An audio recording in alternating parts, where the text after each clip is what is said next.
जय श्रीनिवास जय वेंकटेश वृषशैलनाथ श्रीपद्मनाभ वैकुंठनाथ जय विष्णुतेज राजाधिराज कव जय जय जय देवादिदेव जय वासुदेव श्रीरामचंद्र जय कल्किरूप शौरीश मोदन देवी निनाद जय जय जय जय जय जय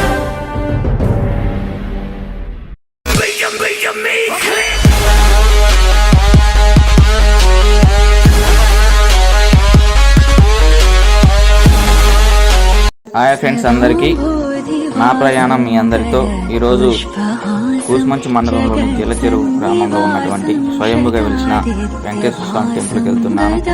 ఇది మా స్వగ్రామం నుంచి 25 కిలోమీటర్లు ఉంది. ఇది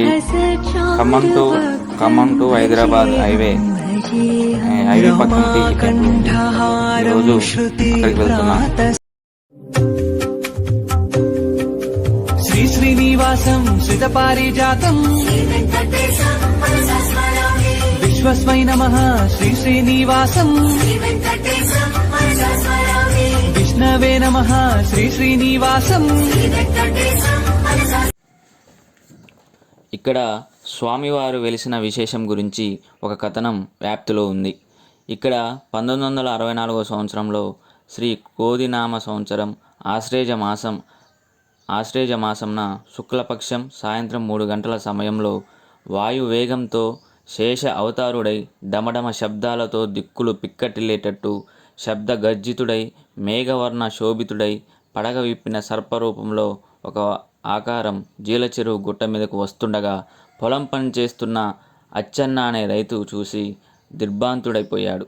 ఆ ఆకారం వస్తుండగా అక్కడ నీటి మడుగులో నుంచి కప్పలు చేపలు తాటి చెట్టంతా పైకి ఎత్తుకు ఎగిరి పడ్డాయని, వాటి సమీపంలో పశువులు కాస్తున్న రైతులు పెద్దలు గుట్ట మీదకు పరుగులు తీశారు.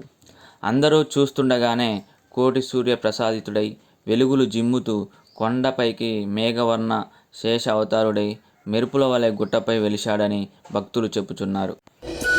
మండపం దిక్కున నిల్చొని చూస్తే పచ్చని ప్రకృతి సౌందర్యం కళ్ళకు శరీరానికి ప్రశాంతత ఇస్తుండగా స్వామివారి దివ్య లీలలను తలుచుకుంటూ భక్తులు పరవశులవుతున్నారు. గుడిపైన స్వయంగా వెలిసిన వెంకటేశ్వర స్వామితో పాటు స్వామివారి కుడి పక్కన ఆంజనేయ స్వామి,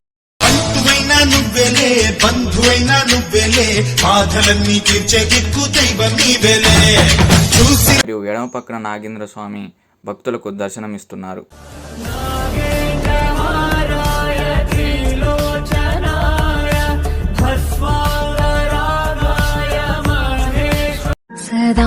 सदाम्भोधिवासं गलत्पुष्पहासं जगत्सन्निवासं शतादित्यभासं गदाचक्रशस्त्रं लसत्पीतवस्त्रं हसत्